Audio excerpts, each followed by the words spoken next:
सुप्रभात विद्यार्थी मित्रांनो, आज आपण पाठ्यपुस्तकातील पाठ 4 काझीरंगा या स्थूल वाचनाचा अभ्यास करणार आहोत। स्थूल वाचन म्हणजे रॅपिड रीडिंग। हे स्थूल वाचन परीक्षेमध्ये 6 मार्कासाठी येते। 3 कृती दिल्या जातात, त्यातील 2 कृती सोडवणे आवश्यक असते। त्यामध्ये टिप्पा, मोठे प्रश्न विचारले जातात। त्यामुळे हा पाठ मुलांनो लक्षपूर्वक ऐका व समजून घ्या। काझीरंगा हे स्थूल वाचन आहे। स्थूल वाचन म्हणजे मी तुम्हाला सांगितलं रॅपिड रीडिंग।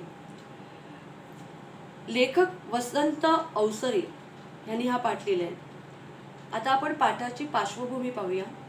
या पाठात लेखकाने काझीरंगा या अभयारण्याच्या रोमांचक जंगल सफारीचे वर्णन केलेले आहे। आता अभयारण्य म्हणजे नॅशनल पार्क आणि काझीरंगा हे त्याचं नाव आहे। आसाम मधलं हे काझीरंगा हे नॅशनल पार्क म्हणजे अभयारण्य। येथे त्यांनी हत्तीच्या पाठीवर बसून जंगल सफारी करताना त्यांना भेटलेल्या पशुपक्षी प्राणी यांचे सुंदर वर्णन त्यांनी केले आहे। जसे एकशेंगी गेंडा, म्हशींचा कळप, गाय बगळे, हरणाचा कळप यांचे वर्णन या पाठात आलेले आहे। आता आपण लेखकाचा थोडक्यात परिचय करून घेऊया। वसंत अवसरे यांचा जन्म 1907, मृत्यू 1976। कवी, प्रवास वर्णनकार, यात्री हा स्फुट कवितांचा संग्रह। आता स्फुट म्हणजे काय? छोट्या छोट्या कविता। भिक्षूंच्या प्रदेशातून लाल नदी, निळे डोंगर ही प्रवास वर्णने प्रसिद्ध। प्रवास वर्णनात निसर्गाच्या देखण्या रूपासोबत त्या प्रदेशातील लोकजीवनांचे सूक्ष्म अवलोकन, चिंतन व समाजवादी भूमिकेतून केलेले विश्लेषण आढळते। म्हणजेच लेखक निरनिराळ्या प्रदेशात प्रवास करत असताना तेथील निसर्गाचे तसेच त्या त्या ठिकाणी राहणाऱ्या लोकांच्या जीवनाचे, राहणीमानाचे बारीक बारीक निरीक्षण करून आपल्या प्रवास वर्णनात सुंदरपणे लिहितात। प्रस्तुत पाठात लेखकाने काझीरंगा अभयारण्याच्या जंगल सफारीचे वर्णन केलेले आहे। सुमारे 265 चौरस किलोमीटर विस्तार असलेली काझीरंगा पशुस्थळी अथवा अभयारण्य साऱ्या भारताचे एक भूषण आहे। जवळजवळ लेखक सांगतायत आपल्याला 265 एवढा एरिया विस्तारलेला, याचा अर्थ एवढा व्यापलेला आहे। 265 याचा अर्थ 265 एवढा एरिया या काझीरंगा या अभयारण्याने व्यापलेला आहे। मी तुम्हाला मगाशीच सांगितलं की अभयारण्य म्हणजे पशुस्थळी, याचा अर्थ नॅशनल पार्क। साऱ्या भारताचे एक भूषण आहे, म्हणजे भारताला एक अभिमानास्पद आहे। भूषण याचा अर्थ अभिमानास्पद। एक आफ्रिका सोडल्यास इतके विविध आणि असंख्य पशुपक्षी आसाम शिवाय जगाच्या पाठीवर इतरत्र कुठेच आढळत नाही। लेखक सांगतायत की आफ्रिका देश सोडला तर बाकी ठिकाणी तुम्हाला असे असंख्य विविध पशुपक्षी आसाम शिवाय तुम्हाला जगाच्या पाठीवर म्हणजे जगामध्ये कुठेही तुम्हाला सापडणार नाहीत। इतकेच नव्हे तर आसाममध्ये वावरणारे काही प्राणी जगाच्या पाठीवर दुसरीकडे कुठेही आढळत नाही। तसंच आसाममध्ये जे काही प्राणी तुम्हाला वावरणारे तिथे असणारे त्या आसाममधील अभयारण्यामध्ये असलेले काही प्राणी तुम्हाला जगाच्या पाठीवर दुसरं कुठेही तुम्हाला सापडणार नाहीत। जसं त्यांनी दिले हुलॉक नावाचा एक पुच्छविहीन, याचा अर्थ पुच्छ याचा अर्थ शेपटी आणि विहीन याचा अर्थ नसलेला, म्हणजे शेपटी नसलेला वानर याचा अर्थ माकड किंवा मंकी फक्त आसामातच आढळतो। त्यांनी सांगितलंय की हा जो वानर आहे ज्याला शेपटी नाहीये, हा जो वानर आहे तो तुम्हाला फक्त आसामातच पाहायला मिळेल। भारताच्या इतर कुठल्याही प्रांतात त्याची वस्ती नाही, याचा अर्थ वसाहत नाही, म्हणजे भारताच्या कुठल्याही प्रदेशात तो राहत नाही। त्याची हुलॉक हे नाव सुद्धा त्याच्या आवाजावरून पडले आहे.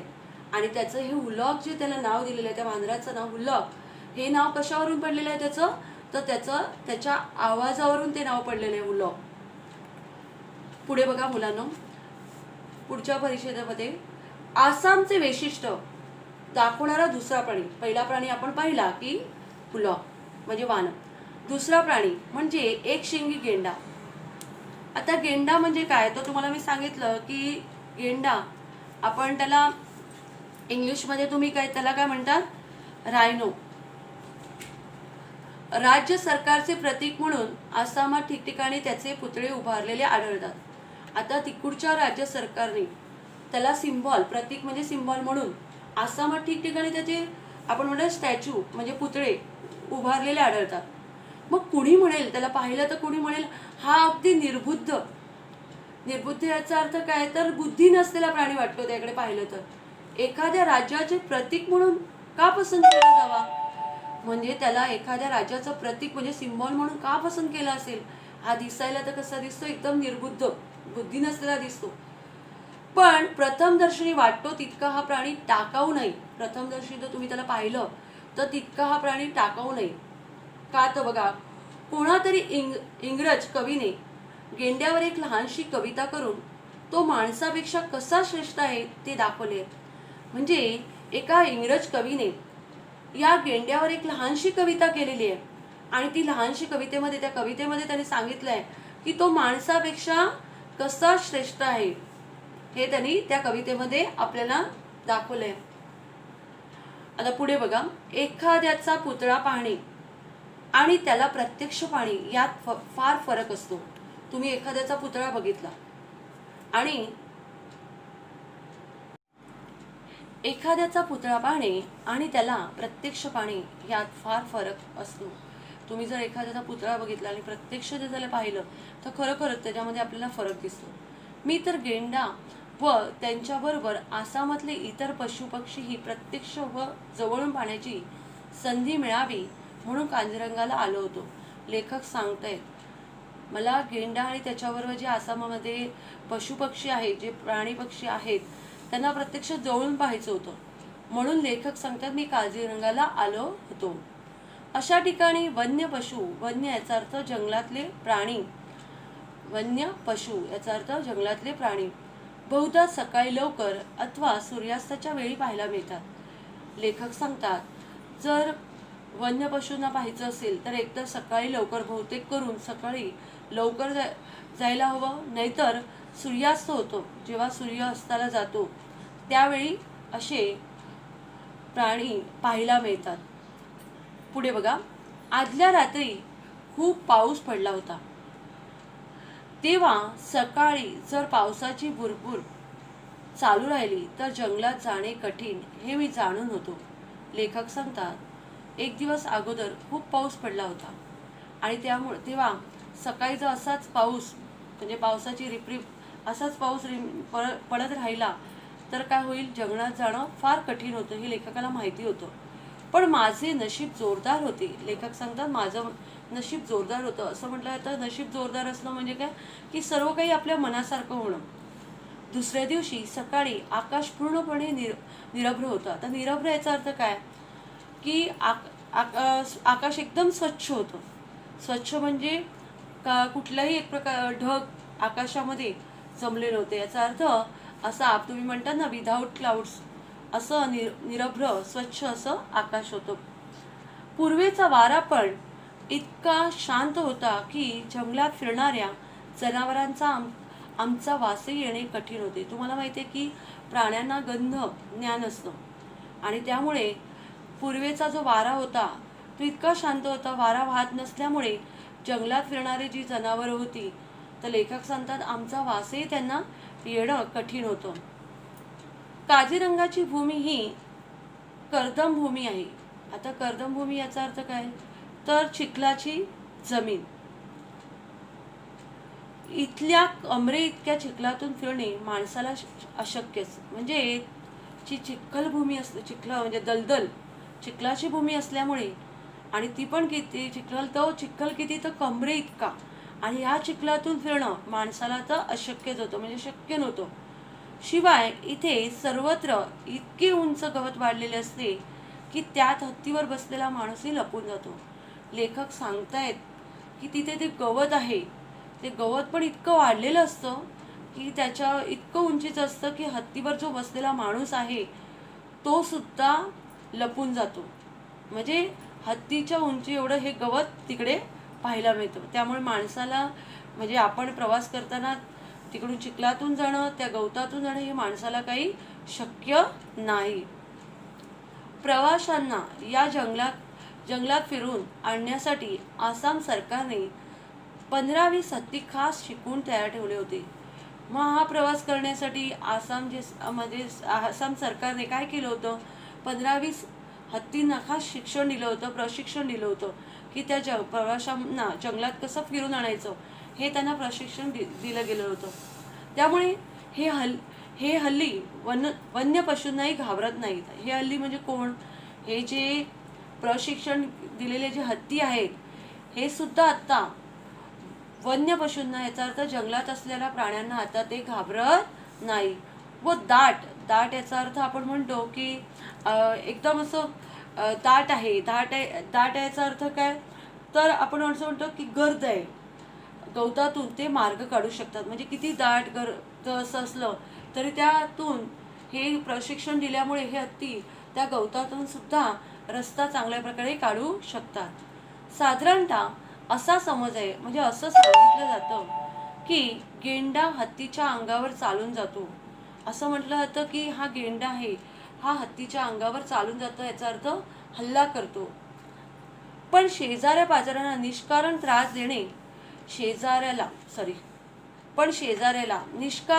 देणे याचा अर्थ वन्य पशूंच्या रक्तातच नसतं. बघा, कुठलंही तुम्ही पशु घ्या, पक्षी घ्या, तुम्ही जर त्याला इजा केली नाही स्वतःहून किंवा त्याला काही त्रास दिला नाही तर तुम्हाला तो कधीच त्रास देणार नाही.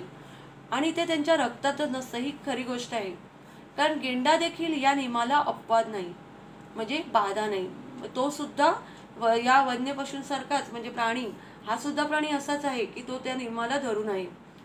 क्वचितच केव्हा तरी एकटा असलेला गेंडा समोर येणाऱ्या पशुवर धडक मारायला निघतो. क्वचितच याचा अर्थ कधीतरी तो एकटा असलेला गेंडा समोरून येणारा जो प्राणी असेल त्याला कधीच, असं क्वचित म्हणतात आपण, कदाचितच त्याला धडक मारतो. पण आपण म्हणतो ना, एकलकोंडापणाचे पर्यावसान तिरसटपणात झाले. म्हणजे एकलकोंडा राहणं म्हणजे काय, तर एकटं राहणं, आणि त्याचा परिणाम काय होतो, तर माणूस तिरसटपणा येतो माणसामध्ये, म्हणजे चिडचिडापणा होतो. आणि झाले नाही तरच नवल, आणि तसं झालं तरच तो एखाद्या पशुवर धडक मारतो. नाहीतर हे जे पशुपक्षी आहेत हे कोणाच्याही वाटेला सहजासहजी निष्कारण कोणाला त्रास देत नाहीत.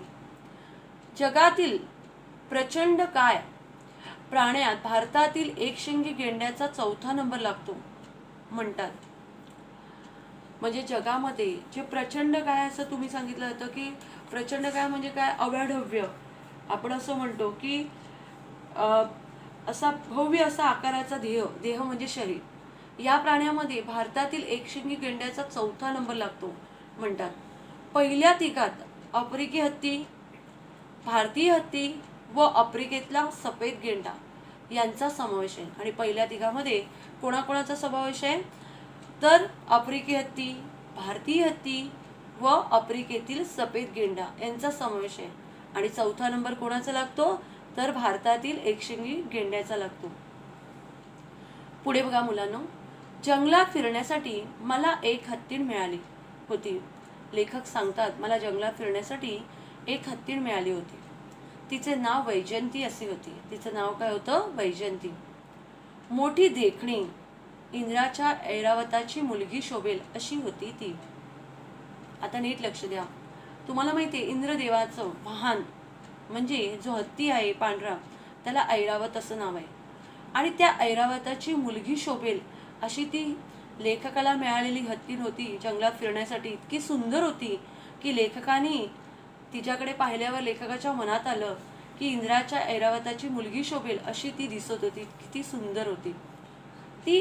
आणि आणि चालत पण होती अशी अल्टी, म्हणजे रुबाबत चालत होती की गवतातून चालताना जणू रेशमी साडी सळसळते आहे असे वाटावे.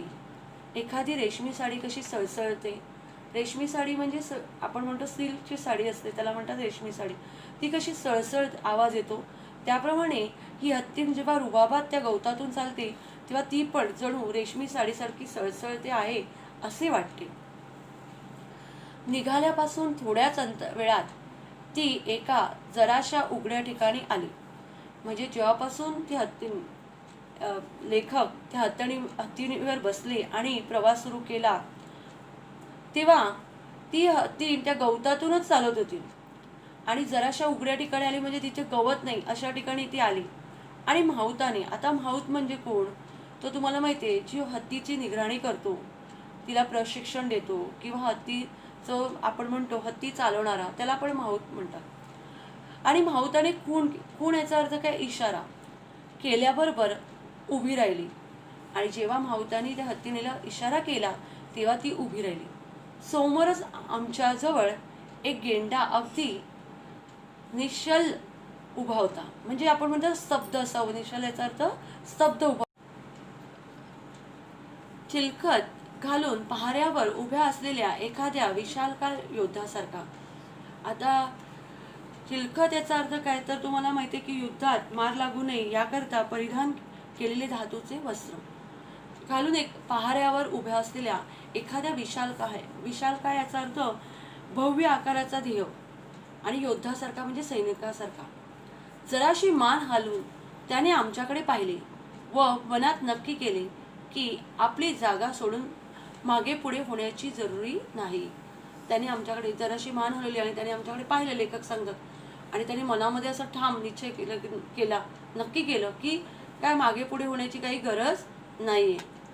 त्याचा फोटो घेण्याची माझी मनीषा जाणून माहुताने हत्तीणीला चुचकारत उभी केली.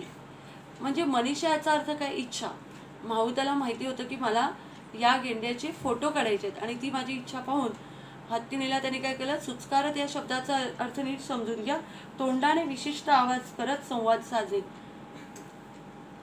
मी गेंड्याचे मनसोक्त फोटो घेतले. मनसोक्त याचा अर्थ मनमुराद किंवा भरपूर फोटो घेतले. पुढे बघा, त्या माहुताकडून 2 गोष्टीची माहिती मिळाली. बाजारात गेंड्याच्या नाकावरील शिंगांची किंमत जवळजवळ 2000 रुपये इतकी असते. ही एक, व दुसरी अशी की शरीर थंड राखण्यासाठी चिखलाने अंग माखून घेणारा गेंडा हा सामाजिक आरोग्याचा भोगता असतो. संबंध मोठ्या जंगलात फक्त एकाच ठिकाणी जाऊन तो आपली विष्ठा टाकतो. विष्ठा याचा अर्थ मल. कित्येक मैल दूर असला तरी त्याच एका जागेवर तो नेहमी परतून येतो. नीट लक्ष द्या. बाजारात गेंड्याच्या नाकावरील शिंगांची किंमत सुमारे 2000 रुपये असते. ही एक गोष्ट माहुताकडून लेखकांना समजली. दुसरी, व शरीर थंड राखण्यासाठी हा चिखलाने अंग माखून घेतो, म्हणजे लेपून घेतो. एकाच जागी विष्ठा टाकतो, म्हणजे मल. विष्ठा याचा अर्थ मल. कितीही मैल दूर गेला तरी तो एका जागेवर परतून येतो, परत त्या जागेवर येतो. आणि घाण वाटेल तिथे न टाकणारा हा गेंडा हा शहाणा तर आहेच, पण सामाजिक आरोग्याचा पाईक आहे. बघा, घाण वाटेल तेथे टाकू नये, शेजाऱ्या पाजाऱ्यांना त्रास होईल असे वागू नये, हे समजणारा गेंडा निसंशय शहाणाच म्हटला पाहिजे. म्हणजे लेखक सांगतात निसंशयाचा अर्थ खात्रीने त्याला शहाणच म्हटलं पाहिजे. मुलांनो, हा आपण पाठ इथपर्यंत मी तुम्हाला शिकवला आणि तुम्हाला समजला असेल. सर्वांनी पाठ मोठ्याने 3 वेळा घरी वाचा, नीट समजून घ्या. खूप सोपं आहे आणि स्थूल वाचन आहे, त्यामुळे याच्यावर तुम्हाला टिप्पा आणि मोठे प्रश्नच विचारले जाणार.